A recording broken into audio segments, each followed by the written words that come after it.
Assalamualaikum warahmatullahi wabarakatuh. Kembali lagi dengan pelajaran IPA khususnya fisika. Hari ini kita akan mempelajari tentang listrik statis. Listrik dibagi menjadi dua. Yang pertama listrik statis, yang kedua adalah listrik dinamis. Kalau melihat dari kata, ini listrik statis berarti listrik yang diam. Kalau dinamis, listrik yang bergerak. Siapa yang diam, siapa yang bergerak adalah muatan. Jadi muatan yang akan kita bahas berikutnya. Listrik statis adalah berkumpulnya muatan pada suatu benda tertentu. Contohnya terjadinya petir sengatan kecil saat menyentuh monitor TV. Kita dekatkan tangan kita seperti ada yang menyengat kecil saat menyentuh monitor TV. Yang berikutnya muatan listrik. Nah, muatan listrik terdapat pada bagian terkecil dari suatu zat atau yang biasa kita sebut dengan atom. Jadi atom adalah bagian terkecil dari suatu zat. Atom terdiri atas 3 partikel. Yang pertama adalah muatan positif proton, negatif elektron, netral neutron. Kalau kita melihat pada gambar, ini proton, kemudian neutron, kemudian elektron. Elektron ini mengelilingi inti atom yang biasa kita sebut nukleon. Jadi proton dan neutron itu berada di tengah atau yang disebut inti atom tadi. Nah, ada hal yang menarik, massa proton lebih besar daripada massa elektron. Nah, di sini membuat di dalam inti itu ada energi ikat. Jadi proton itu rekat dengan neutron dan juga elektron itu tertarik dengan inti. Jadi tidak menempel tetapi dia berputar mengelilingi inti. Kemudian berdasarkan muatannya, atom atau benda dapat dibedakan menjadi 3. Atom netral, proton itu sama dengan elektron. Untuk yang positif, proton lebih besar daripada elektron. Negatif, proton kurang dari elektron. Kita lihat atom netral, protonnya sama, proton 1, elektronnya 1. Atom positif, protonnya 2, elektronnya 1. Atom negatif, proton 1, elektronnya 2. Oke. Jenis muatan listrik menurut Benjamin Franklin ada 2. Muatan listrik positif dan muatan listrik negatif. Yang kita ingat adalah angkanya saja, yaitu 1,6 kali 10 pangkat min 19 kolom satuannya. Kemudian yang membedakan, untuk positif ada tanda plus di depan, negatif ada tanda min di depan.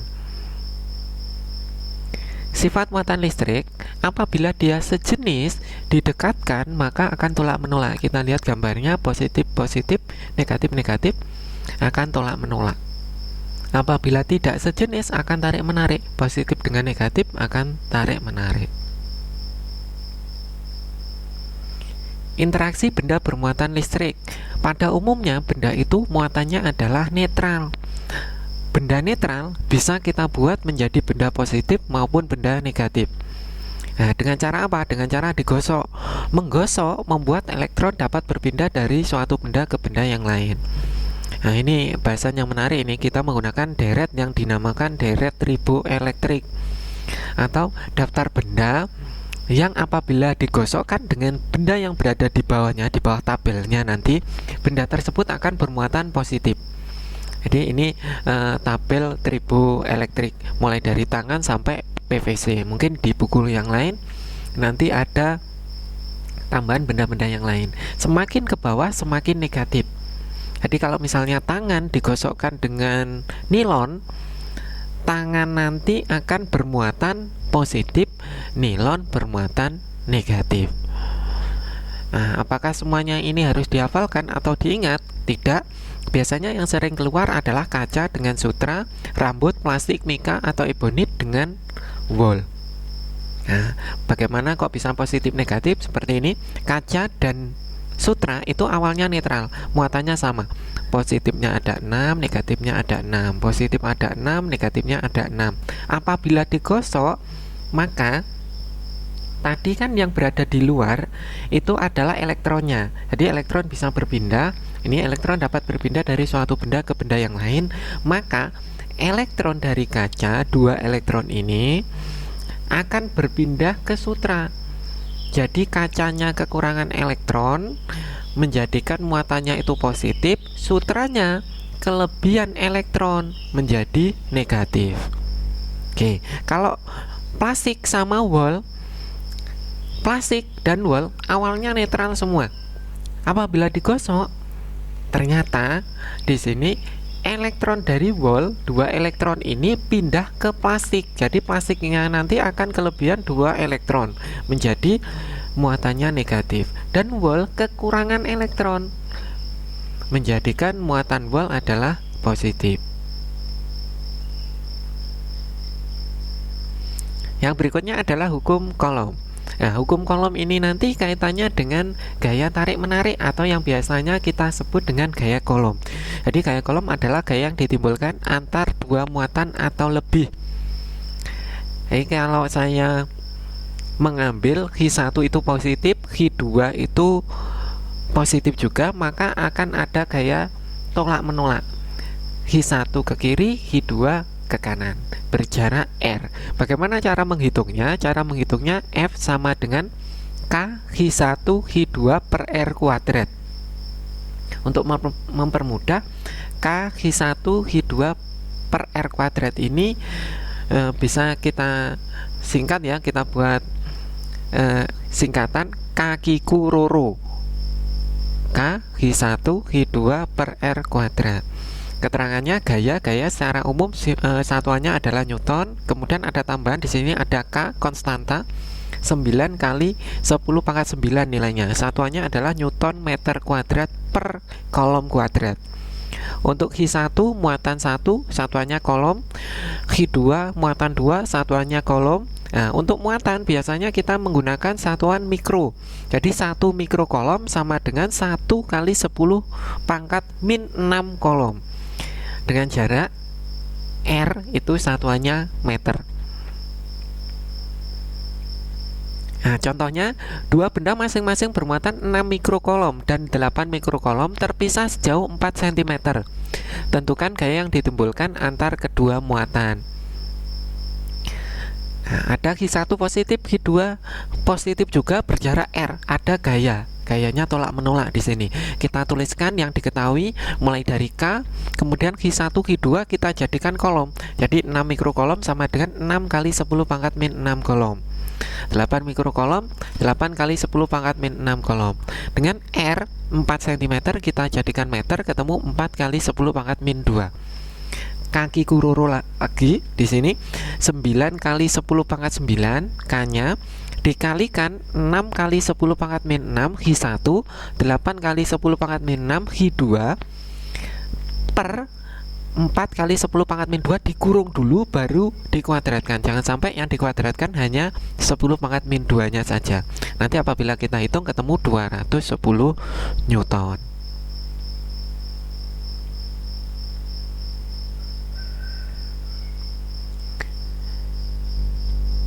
Medan listrik. Medan kalau dilihat dari katanya ini kan sama halnya, artinya adalah daerah. Jadi kalau medan listrik adalah daerah yang masih dipengaruhi oleh gaya listrik. Nah, ini kaitannya erat dengan arah garis gaya listrik. Apabila muatan itu positif, maka arah garis gayanya itu keluar. Apabila muatannya itu negatif, arah garis gayanya itu masuk. Dan apabila muatan positif dan negatif didekatkan, maka arah garis gayanya itu adalah keluar dari positif menuju ke negatif. Secara umum, medan listrik adalah gaya yang bekerja pada satu satuan muatan uji, yaitu apabila saya simbolkan muatan uji itu Q0. Jadi di sini ada muatan Q plus 4 berjarak R dengan plus 1 Q0, akan ada medan yang ditimbulkan oleh Q tadi, yaitu arahnya ke kanan. Kenapa kok ke kanan? Kita lihat untuk muatannya kan positif. Kita lihat arah garis gaya listriknya. Yang tadi untuk muatan positif itu kan keluar. Maka apabila kita tarik garis ke kanan, ini ke kanan, maka di Q0 nanti akan ada medan yang arahnya ke kanan. Gaya itu sendiri kan F sama dengan KQ dikalikan Q0, berhubung di sini Q0 per R kuadrat. Kemudian untuk medan itu F per Q0, sehingga ketika Q0 nya kita coret, kita ketemu E sama dengan K dikalikan Q per R kuadrat. Untuk medan sendiri satuannya adalah Newton per kolom. Untuk yang lainnya tadi di awal sudah kita bahas. Oke. Contohnya, titik A berada pada jarak 3 cm dari muatan 8 mikrokolom. Berapa medan listrik yang terdapat pada titik A? Ini titik A berjarak R pada Q. Jadi Q nanti menimbulkan E yang arahnya ke kanan pada titik A. Apabila kita tuliskan yang diketahui ini, kemudian E sama dengan KQ per R kuadrat. Jadi ketemunya nanti adalah 8 kali 10 pangkat 7 Newton per kolom. Energi potensial listrik. Energi potensial listrik itu adalah energi yang dihasilkan oleh gaya kolom. Tadi apabila dua muatan didekatkan, pasti kan ada gaya kolomnya.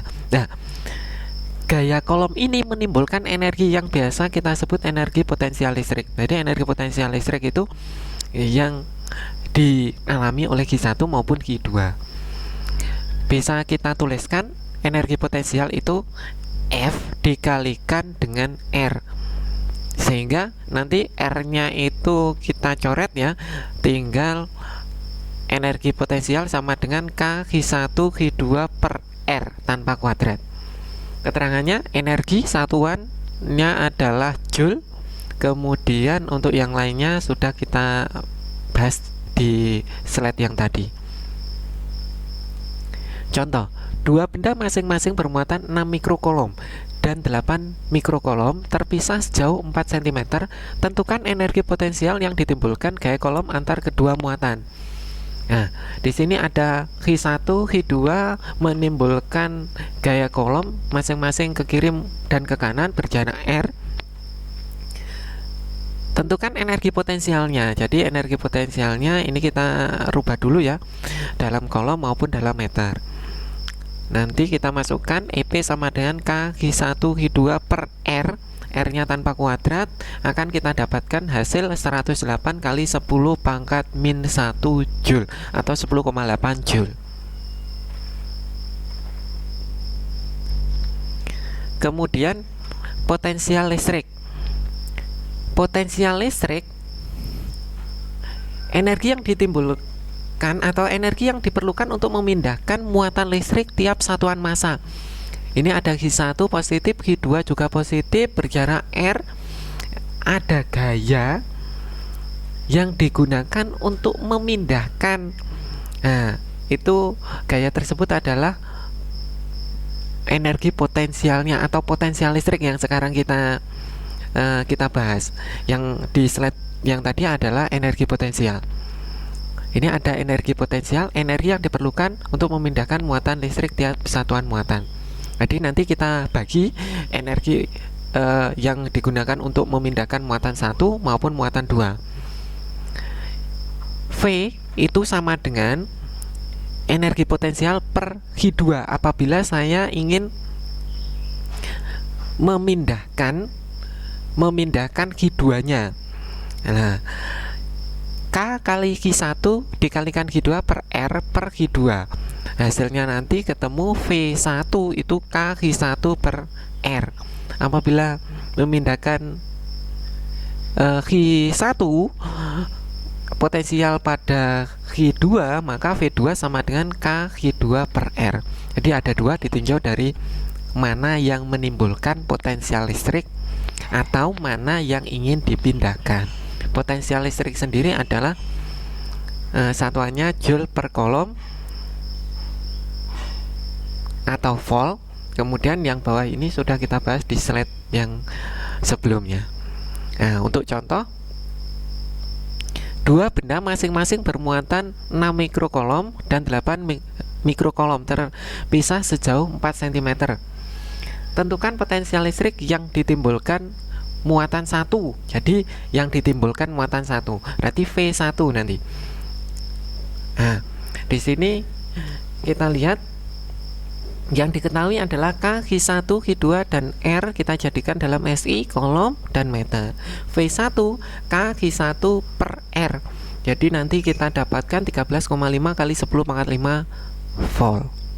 Oke, mungkin cukup sekian pembahasan kita hari ini. Kita lanjutkan pertemuan berikutnya. Saya akhiri, wassalamualaikum warahmatullahi wabarakatuh.